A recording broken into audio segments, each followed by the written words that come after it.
We've got DryRun Security. Let's move to the next slide. Thank you. DryRun Security is the application security co-pilot that handles code security for software teams. James is already up here. He's coming up quick. Please, that's all right. Please give it up for CEO and co-founder James Wickett. Well, hey, I'm really excited about application security, more excited that I've been in this industry for a while, and just excited to be here talking about what we built at DryRun Security. So, look, the problem is in our industry that even before AI came out in application security, we didn't really know what kind of risk we were facing. And now, like, the board's being asked, like, well, or the board is asking us, like, hey, can we go faster with AI and safer at the same time?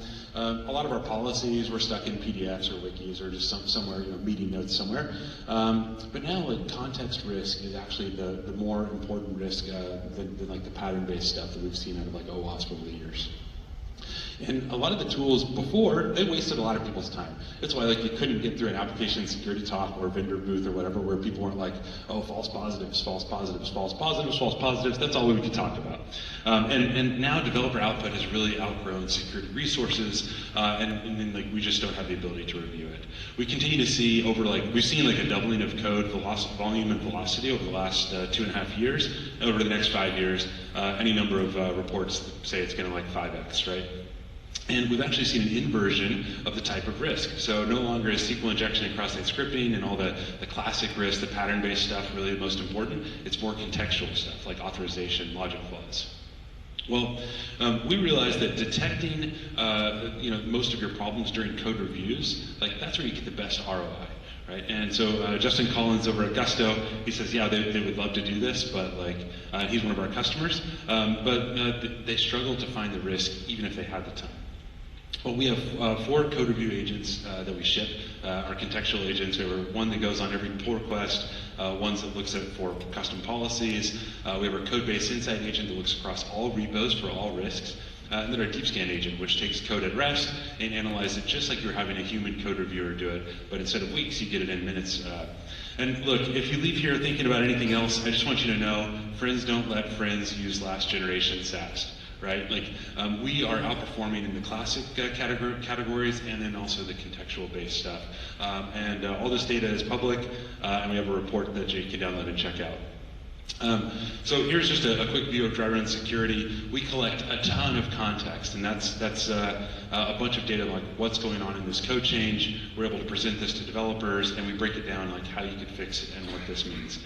This all gets integrated inside of GitHub or GitLab, but this is also inside of our own UI. We also have a custom policy library. You can take any of ours out of the box and start tuning it for your own business. This isn't something that is like one size fits all. So if let's say you wanted to do like, we don't want any new vulnerable dependencies submitted in here, so I'm customizing for the Shai-Hulud worm and then putting that in here and adding that in through our AI assistant, and it goes ahead and builds that up. But you can answer any number of questions about your business. So we're doing 25,000 plus code reviews a week, and our customers love us, yeah, thank you.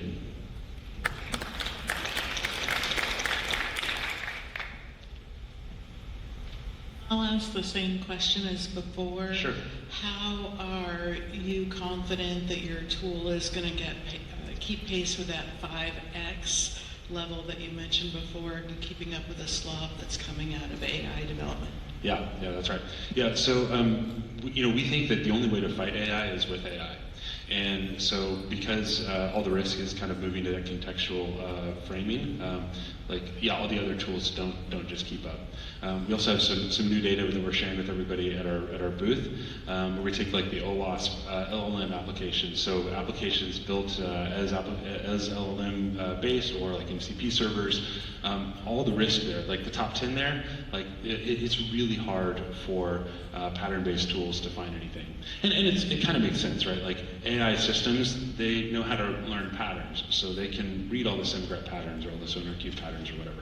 And so they just naturally are generating less secure or more secure code from like the pattern-based risk, but they're continuing to inject, context-based risk, just like anything would if you were having a human. So you know, I think in AppSec we've been dealing with probabilistic input for all the time, like those developers, right? But now we just have those developers plus AI.